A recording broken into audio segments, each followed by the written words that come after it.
손을 드시고 궁금하신 협회를 지명하신 후에 질의를 해주시기 바랍니다. 인원이 늘어다 보니까 관리하기가 힘들어요. 방역을 좀 분사를 했어요. 강주 같은 경우는 전남 같은 경우는 전남지에서 강주지예요. 서울 같은 경우는 서울, 인천, 경기, 경북은 대구, 경북, 부산은 경남, 부산. 이게 충청도는 대전은 충남, 대전 이렇게 분류하다 보니까 지구가 좀 늘어나고 농지역은 아직까지 그 현재 상태로 갖고 있기 때문에 9개 지구로 그렇게 되어 있습니다. 이해가 되십니까? 너무 변경이요. 예를 들어 경주지구 뭐 충청, 대전 있잖아요. 예. 대전, 충청권은 그 사항은 이렇게 됩니다. 왜냐하면 우리가 법무라든가 LH 손해보험 그 보험식에서 각에서 법인이나 농지협이나 한선협으로 분배를 해줍니다. 한선협 인원이 몇 명, 농지협 몇 명, 법인이 몇 명이고 그래서 아까 총 물건 이번에 조사할 12월 달에 조사할 건이 1000건이 있다 그러면 그 인원, 배정된 인원에 대해서 농지협은 몇 건, 한선협은 몇 건, 법인은 몇 건, 분산을 해줘요. 거기서 그 협회를, 총 협회를 배정을 해줍니다. 그러면 예를 들어서 총 협회에서 이제 상상사로 나눴다 합시다. 그 기호를 나눴다 하면 그 기호에 대해서 각 협회별로 법인은 법인 그 숫자대로 법인별로 따로 나가고 협회는 협회대로, 농지협은 농지협으로 협회에서부터 지구로 이렇게 분산돼서 내려옵니다. 그럼 내려오면 분산되고 지에서는 그 지에 배정받은 인원으로 또 배정받은 지역으로 그 인원과 그 지역이 분산해서 나와요. 그래서 배정을 해주고 나가고 그러면 배정되면은 그 배정된 인원을 각 지역별로 팀장들이 인선해 나갑니다. 다른 점 질문 있으면 답변하겠습니다.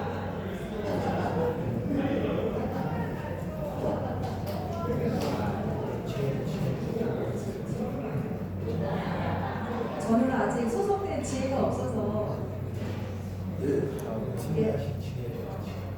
문의하신 지혜.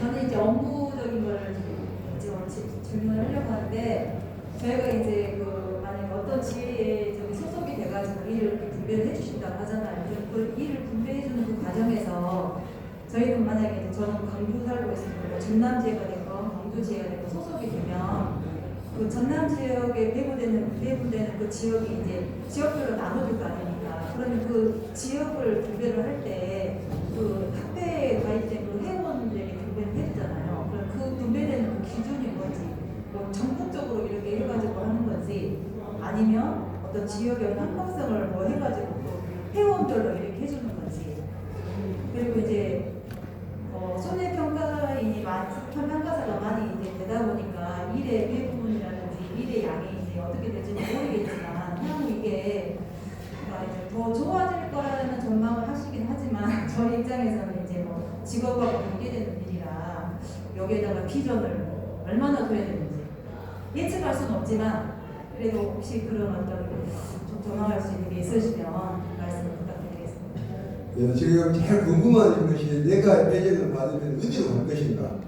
나는 강주가 사는데 강주 가운데 갈 것인가? 또 강주에 일이 있는가? 이런 게 궁금하실 거예요. 예를 들어서 과수를 우리가 가면은 아마 8회 우리 평가사들이 가면은 가수부터 아마 갈까요? 가수를 하면은 우리가 제일 먼저 뭐예요? 가수 사정에서는 가수는 뭐였습니까? 보험을 들어가면은 재해가 없다 하더라도 조사가 있잖아요. 저가하고 책가 조사라는 거 있잖아요. 그 전에 피해가 있으면은 저가적 조사를 하지만 없으면은 저가하고 책가 조사를 한단 말입니다. 그러면 이제 우리가 가수라든 이야기 있으면 가수 분포도를 봐야 돼요. 그러면 전남은 뭐가 있어요? 배가 있잖아요. 그럼 경북 쪽이나 전북이나 보면은 뭐가 있어요? 산호가 많이 있잖아요. 예를 들어서 경남 밀양에 가면은 3대 면이라 1개 면이에요. 1개 면이 2개 농협이 있는데 계약 건수가 한 4,500건 정도 돼요. 사과가. 그러면 제가 알기로는 나중에 다 해봐도 1개 면치만 배가 안 나와요. 그러면 나중 전남 지역에 우리가 보면은 농지협도 마찬가지고 한서협도 마찬가지고 협회라든 양협회에서 전남에서 차지하는 평가사가 제일 많아요. 그러면 적은 인원만 뽑혀요. 안 그러면 하는 데 분산될 거 아닐까요? 아까 조금 전에 말씀드린 대로 협회에서 배정을 해줘요. 그래서 전남 지역에 가수 물량이 적으니까 여기는 10명만 하고 경북으로 20명, 그래서 경남으로 30명 이렇게 또 충청으로 몇 명 이렇게 분산을 해주고 배정을 해준단 말입니다. 그 인원수대로 평가 인원수 배정해주면 그 인원수대로 갑니다. 가면은 나는 강주가 있는데 강주 말한다고 하면 무겁잖아요. 그러면 일을 하기 위해서는 멀리 갈 수밖에 없어요. 예, 가수 제일 처음에. 근데 그 다음에 그 장목별로, 품목별로 다 틀릴 수 있거든요. 그럼 양파를, 마늘 양파를 한다. 마늘 양파가 주산지 어디예요? 무아이죠. 또 이제 마늘 주산지 어디예요? 창녕이나 의성 같은 데 많잖아요. 그러면 우리가 자체적으로 인원은 많고 조사 물량이 있기 때문에 그쪽으로 갈 수 있어요. 그 다음에 배를 하면 배가 어디가 많아요? 제일 많은 데가 전남이나 전북이 많잖아요. 그러면 경북이나 경기나 서울에도 이쪽으로 와요. 그래서 그 부분은 평가하는 부분은 이게 한정돼 가지고 여기가 오고 나는 가까운 게 아니라 전국적으로 돌아간다 이렇게 생각하시면 좋을 것 같아요. 이해가 되신가요? 다음도 질문 있으면 대답하겠습니다. 어떻게 되나? 그냥 한국 가서 비용이 있을 텐데 뭐 과수나 다른 장모 비용 처리자는 만약에 출장을 가게 된다면 이게 별도인지 아니면 통으로 그냥 하루에 얼마 이렇게 하는 건지. 예. 지금 LH 선거에서 고시하는 손사 비용, 평가 비용이라는 게 있습니다. 그래서 평가 비용은 이제 기본적으로 말씀드리면 평가하는데 우리가 현재는 30만 원, 일일 최저 한도입니다. 그 다음에 부대 비용이 한 16만 원 정도 돼요. 그러면 30만 원 우리가 조사하는데 최고원장 보시했을 때 그러면 하루에 최저 발생률이 46만 9천 원으로 이렇게 지금 공시를 했거든요. 평가사 기본으로 보셨는데 뭐 30만 원 뭐냐? 평가가 24만 원 농가수당이라고 있어요. 그 6만 원에서 30만 원 되거든요. 농가수당은 5농가를 하면은 한 농가에 12,000원씩 5농가를 하면 6만 원을 주고 하루에 된 겁니다. 그 다음에 24만 원에서 우리가 하루에 숫자라는 게 있어요. 그 숫자가 하나를 했을 때는 16,000원. 그러면은 15를 하면 24만 원이 나와요. 15.5는. 그래가지고 그 비율이 30만 원이고 우리가 하루라도 가야 되잖아요. 한 건을 해도 가야 되기 때문에 일비라는 게 있어요. 일비가 4만 원, 교통비가 3만 원. 그럼 2건 이상 했을 때는 중식비 9,000원 나오고 숙박을 하게 되면은 숙박비가 5만 원. 숙박을 안 하게 된다고 하면 내가 안 한다. 그래서 숙박비는 이제 강주 전남은 숙박비는 안 줘요. 근데 가까운 여기 순창이나 고창을 주면 5만 원 줍니다. 근데 강주 전남은 이제 가까운 데는 교통비는 2만 원 주거든요. 2만 원 하고 우리가 평가사 자격증을 했잖아요. 자격수당이라는 것이 있어요. 그래가지고 자격수당은 우리가 아까 환산율 15를 하면은 23원을 준다고 했잖아요. 15를 하면은 5만 원을 주고 그런 비율을 해가지고 줍니다. 그래서 우리가 최대 한도가 46만 9천 원이다 이렇게 생각하시면 될 거예요. 그러니까 지금은 이해가 안 되는 거 제가 이렇게 말씀드리면 네. 그러면요. 네. 지금 6회하고 7회에 대한 그 일을 했던 부분이 혹시 아직 통계가 나와 있나요? 그 한 손의 평가사들이 얼마 정도 일을 했는지에 대한 그 데이터가 있습니까? 데이터는 기본적으로 다 나와 있습니다. 단지 뭐가 있냐? 우리가 똑같지는 않아요. 마찬가지로 공정한 배제는 다 했습니다. 공정한 배제이지만은 현장에 여건이 든다거나 또 그런 상황에서 결과는 좀 다를 수가 있어요. 그 다음에 여러분들이 지금 안이하게 생각할 거 있는데 한 가지 제가 말씀드린다면 마찬가지로 평가 기준도 다 다를 수가 있습니다. 그것을 아까 말씀드린 뭐 유괴가 얼마, 침해가 얼마, 누구를 이렇게 공정하게 평가한다는 기준을 삼아가지고 결과를 도출한다는 건 어렵습니다. 그래서 이제 해보시면 자꾸 이제 이렇게 현장에 가면서 이렇게 해보시면 아 이래서 어렵구나 이렇게 알 수 있을 거예요. 한 가지만 더 마치겠습니다. 예. 저희들 같은 경우 이제 저 비기너 초보자잖아요. 네. 그러면 이제 예를 들어서 뭐 적반 조사를 할때 2인 뭐 입조나 뭐 이런 식으로 가나요? 어떻게 배정을? 지금 조사는 과수 부분은 2인 입조가 원칙입니다. 예. 과수 부분은 2인 입조 원칙이고 또 전작물에 배 같으면은 이제 그 상황에 따라서 2인 입조가 될 수 있고 1인 입조가 될 수 있고 있습니다. 고추 같은 경우는 금년에 작년에는 2인 입조로 많이 했습니다만 금년에는 1차 조사는 2인 입조, 2차 조사부터는 1인 입조 했거든요. 네, 그런 그 조사 과정은 차이가 있고 여러분들이 또 걱정할 게 뭐냐면 나는 지금 안 해봤는데 어쩔 것이냐 그런 부분이 제일 이제 걱정될 것 같은데 그런 부분은 가기 전에 교육을 일단 다 합니다. 교육을 하고 아마 경험 있는 분하고 같이 할 거예요.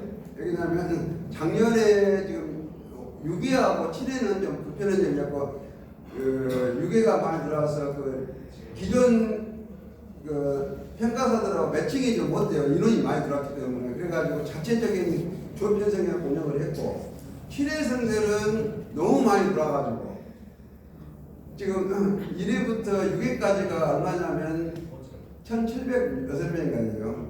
이 7회분이 2,232명이 되죠. 33명인가.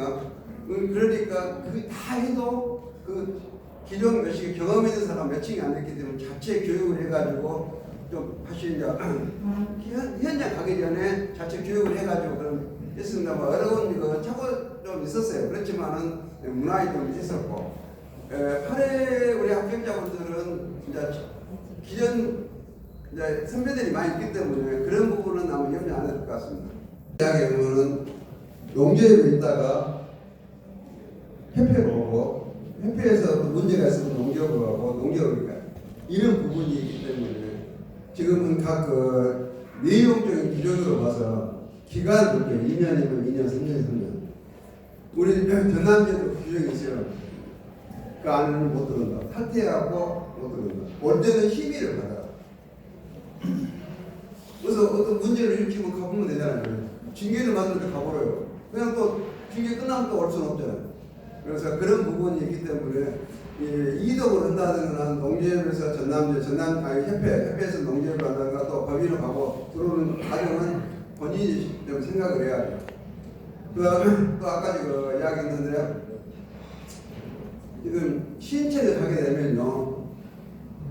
신청에 뭐가 있냐면 코드라는 게 있어요. 우리가 자격증 번호는 이제 합격하면서 자격증 부여가 됐을 거예요. 그러면 교육을 받잖아요. 여러분 교육을 받게 되면 일할 수 있는 코드가 나와요. 코드가 나오고 내가 계약을 해야 나는 일할 수 있는 계약을 해야 코드가 부여가 됩니다. 그 코드를 가지고 내가 이러면 그 코드대로 입력을 해야 수당이 나오고. 근데 그 코드가 아까 이야기대로 교육을 받으면 자격증 다 있어요. 여러분 자격증이 안 받았다 하더라도 다 나와 있을 거예요. 그러면 교육을 받으면 코드를 줘요. 코드를 안 받아요. 그래갖고 농지협회로 갔든지 협회로 갔든지 변리로 갔든지 그 코드를 가지고 가는 거예요. 코드가 안 옮기면은 일을 못 해요. 그렇게 됩니다. 참고적으로 이 이슈입니다. 좀 정정해야 될 사항이 있습니다. 이제 이따가 농지협에서는 말씀하셨지만 농지협은 서구주의가 전남 사람은 경주 전남 사람은 전남 지역 별로 많고요. 그 다음에 우리 한선입니다. 한선협은 경주 전남에서 사는 사람이 경주는 경주, 전남은 전남을 보여줍니다. 강북 전남에서 자유롭게 전남을 선택하고 경주를 선택할 수 있는데 그죠? 광주 전남에 살면서도 한시적으로 여기 사시는 분이신 거 아니에요. 내가 연고지는 경기도인데 여기 지금 한시적으로 있는 거. 그런데 한선역은 속인주의입니다. 속인주의라는 것은 내가 경기도 가고 싶으면 경기도 가는 거고 전남에 있고 싶으면 전남에 있는 거고 광주에 가고 싶으면 광주에 있는 거고. 그래서 농지역은 정해져 있지만 한선역은 지금 현재 협회 규정으로는 명시되어 있는 것은 내가 가고 싶은 곳으로 가고 있다는 거, 그거 강조를 해주세요. 가입한 기한은 있나요? 현재 기한은 한 소리도 제가 잘 모르겠습니다. 저희 농지회 같은 경우는 상반기 정도까지는 계속 이제 가입을 받고 있었어요. 그런데 좀 기간을 좀 줄이려고 생각을 하고 있습니다. 어떤 문제가 중요냐면 저희 농지회 기준으로 탄소력은 제가 알기로는 입회를 하고 난 다음에 1년 내에는 탈퇴를 못하는 걸로 제가 듣고 있는데 저희 농지회는 중간중간에 탈퇴가 가능하도록 돼 있어요. 사실 조금 그런 부분들이 좀 문제가 좀 있는 것 같아요. 제가 볼 때는. 왜냐하면 저희 같은 경우는 팀을 구성해서 1년 동안 그 팀이 같이 갑니다. 같이 가요. 그러다 보니까 사실 중간중간에 팀에서 이렇게 한 사람 두 사람이 빠지는 경우가 생기게 되면 그런 거에 대한 단점들도 있고 또 새로운 사람이 막 갑자기 들어온다.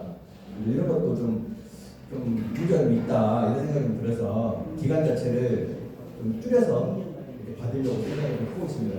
그러니까 예를 들어서 상반기까지 계속 받았다 그러면 적착하기 전까지만 그냥 딱 받고 끝내버린다든지 5월달까지 받고 끝내버린다든지 뭐 이런 식으로 아직은 정해진 건 없는데 그렇게 하려고 생각을 하고 있습니다.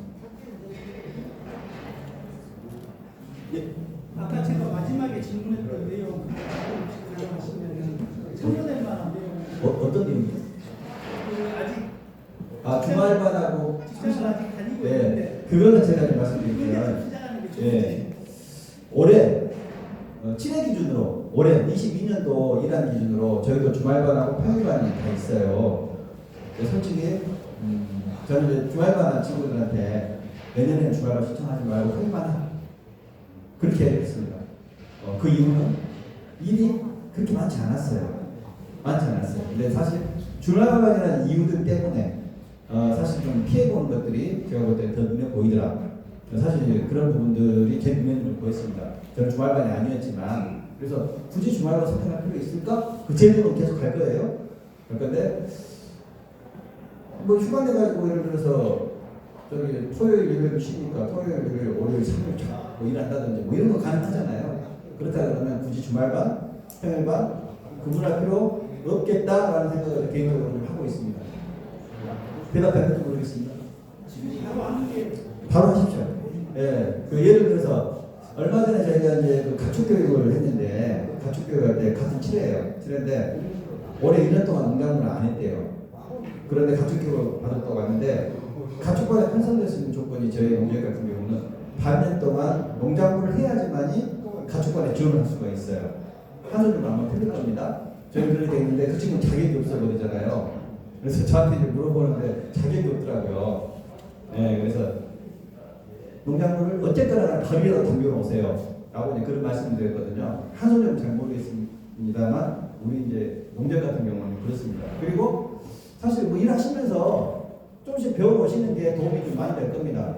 어떤 부분들이 좀 있냐면 일하다 보면 이제 여러 가지 이제 아까 뭐 선임평가사니 뭐 팀장이니 뭐 이런 제도들이 안에 있어요. 안에 있는데 일에 대한 경력들이 품목들을 몇 가지가 했고 몇 년을 했고 이런 게 그 영향을 미칩니다. 그러니까 올해 아무 일도 안 하고 지나갔어요. 사실 경력이 없는 거랑 마찬가지잖아요. 그런데 한 품목이라도 뭐 몇 건이라도 일을 했다. 일한 거잖아요. 예, 그렇게 해서 인정받는 것들이 틀리기 때문에 가능한 한 하셔라. 이렇게 말씀을 드립니다. 자, 또 다른 질문 있으시고 질문하신 내용 중에 제가 개인적으로 그 항소년하고 농재협의 정관하고 회원 규정을 다 봤습니다. 그걸 보고 제가 조사를 했거든요. 그래서 아까 질문하신 내용 중에 의미를 생각하시냐 그 질문이 나와서 제가 이제 오늘 말씀을 드리려고 해요. 근데 그 전에 저희가 이제 합격을 하고 1월 2일부터 양대 협회에서 회원 가입을 받는 걸로 알고 있습니다. 그래서 저희가 이제 택할 수 있는 길은 협회를 가든지 아니면은 손해사절 법인을 가든지 두 가지 일단 길이 있다고 보고요. 여기서 그 법인으로 가는 건 일단 모델로 치겠습니다. 여기는 지금 한소녀가 농지협에서 오셨기 때문에 그 두 개의 협회를 비교를 해서 여러분들이 선택을 하는데 조금이라도 도움이 될까 싶어서 제가 이제 정리한 내용을 일단 말씀을 드려보겠습니다. 첫 번째로 이제 회원 구분을 하고 있더라고요. 양대 협회에서 A형하고 B형으로 크게 구분을 하고 있는데 A형 같은 경우에는 상시 일을 할 수 있는 분들, 전업으로 할 수 있는 분들을 A형이라고 하는 것 같고, 그 다음에 B형 같은 경우에는 그 주말에만 일을 하실 수 있는 분들, 이렇게 일단 크게 저는 그 회원 규정을 보고 구분을 했거든요. 혹시 제가 말씀드리고 나서 잘못된 부분이 있으면은 협회에서 그 보충 설명을 좀 해주시면 좋을 것 같아요.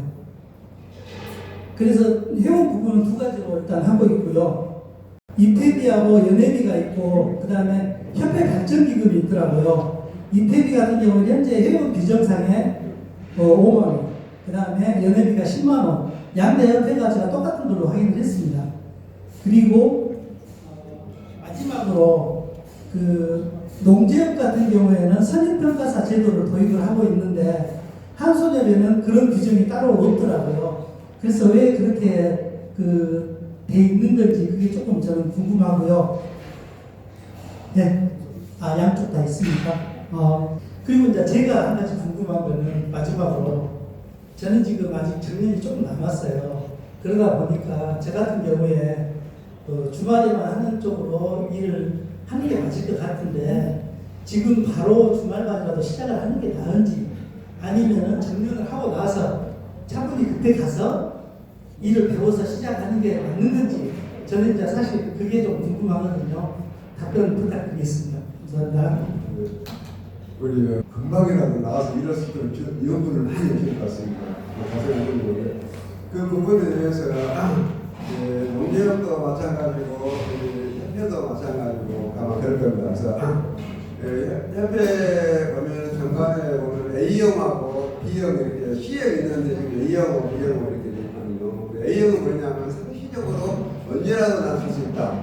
또 B형은 나는 아까 선생님 말씀대로 직장에 다녀서 보니까 주말이라도 아까 공부는 아까우니까 경험 삼아서 안 잊어보려고 좀 주말이라도 몇 번 하고 그 품목별로 이렇게 경험을 축적하고 퇴직하고 난 본격적으로 해야 하겠다 하는 부분에 대해서 A형, B형이 있었어요. 근데 그 제도 취지가 이렇게 됐습니다. 처음에 그 만드는 것은 우리가 평가를 나가면 성실로 가야 되잖아요. 성실로 가는데 처음에는 인원이 적었어요. 인원이 적으니까 어떻게든 인원을 확보하기 위해서 무척 일을 했어요. 그래서 평소에 일을 하고 직장에 다니는 사람도 주말에는 같이 할 수 있도록 그 제도를 만든 것이 아까 말씀드린 A형, B형 제도였거든요. 그 다음에 그런 제도에서 작년에 7회가 평가사에 들어오다 보면 어때요? 예를 들어서 여기 가서 10명을 우리가 배정을 해야 하는데 7명밖에 안 줘요. 3명은 나도 돌아가야 돼요. 그러면 B형도 줘야 되잖아요. 현재 상시적으로 갈 수 있는 사람도 대기를 거기서 가야 되는데 7명밖에 10명을 일을 하고 되거든요. 7명밖에 안 주니까. 그러다 보니까 아마 농협은 잘 모르겠습니다만 한소녀 협회에서 이제 지난번에 저도 이사에 가가지고 이야기를 한 것은 A형하고 B형하고는 B형은 이제 없앤다. 상시적으로 갈 수 있다. 그 대신 B형은 회원으로서 정치를 하되 평가는 할 수 없다. 그렇게 바꿔줄 거예요. 아까 지난번에 우리 이사에서 이렇게 결의해봤거든요. 내년에 정관이 결정이 되면 그렇게 될 거예요. 그 다음에 왜 그러냐면 일은 양보든 수가 더 많아요. 수가 많은데 매일 우리가 가라고 대기한 사람도 못 가는데 주말에만 이렇게 한다. 그러면 그런 문제점이 뭐냐면 못 가봐야 이제 평소에 대기한 사람, 주말에 한 사람 줘야 되잖아요. 그러면 있는 사람이 빠져나와야 돼요. 그러면 주말에 이틀하고 토요일 일하고 또 그 사람 세 개의 협회 뒤에 법인 있지 않습니까? 거기 일단 가입을 해야 이제 업무가 이제 진행이 되는 거 아닙니까? 그런데 간단하게 세 가지의 협회, 법인 이거에 대한 어떤 장단점이라든가 또 운영하는 방법 좀 특이하게 차이가 있는 거죠. 그런데 어떤 부분들이 어떤 사람들은 이쪽을 가야 되는 거고 어떤 사람들은 이쪽에 가는 게 좋고 이런 부분에 대해서 혹시 말씀해 주실 거 있으면 좀 부탁드립니다. 지금 아까 그 법인하고 협회하고 또 농재협회가 있는데요. 장단점은 다 있을 겁니다.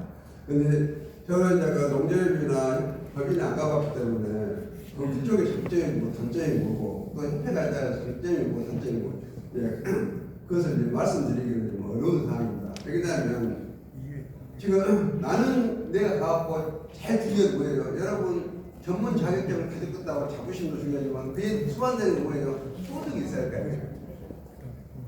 그것이 제일 궁금해요. 나는 이제 합격했고 고생해서 합격했기 때문에 소득이 얼마큼 올 것이냐 그게 제일 궁금하고 궁극적인 목표가 있는데요.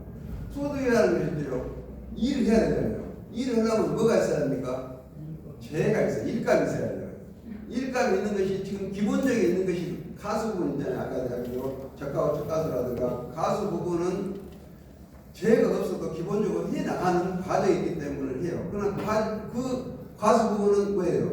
정해져 있잖아요. 물건이 딱 정해져 있어요.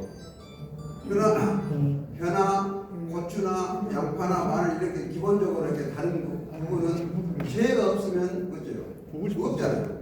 그러면 재가 있으면 무한정에 늘어날 수 있어요. 많이 늘어났어요. 그래서 당초에 가입건이 100건이 있는데 총 농지 이제 그 재범에 시기하고 내가 농가에서 가입한 100건이었는데 어째요? 고추 같은 건 몇 번은 3번, 4번 할 수 있잖아요. 그러면 배가 될 수도 있는 반면에 아무 얻다가 보면 그대로 있는 거 하나도 그런 부분이 있기 때문에 좀 소득 면에서는 좀그 불균형이다. 이렇게 말씀드리기가 어렵다. 그 다음에 그러기 위해서는 뭐가 있어요? 기상 조건에 민감하게 우리가 받을 수가 있어요. 그 사람들이 아프면 어쩌고 보면 우리한테 기쁨이 될 수 있지만 그렇게 또 요구만 안 되죠. 궁극적인 목적은 그 농업 개혁의 목적은 뭡니까? 농가 경영 안정이잖아요. 그러면 경영 안정이 있어요. 제일 처음에 우리가 소득을 올리려면 뭐냐면 재가 있어야 그만큼 일거리가 늘어나야 소득이 올 거다니까요. 일거리가 부족하면 두 사람이 갈 것을 한 사람도 못 갈 수가 있고 10사람이 갈 것을 한 사람이 간대. 재가 있으면 한 사람이 갈 것을 10사람이 갈 수 있죠.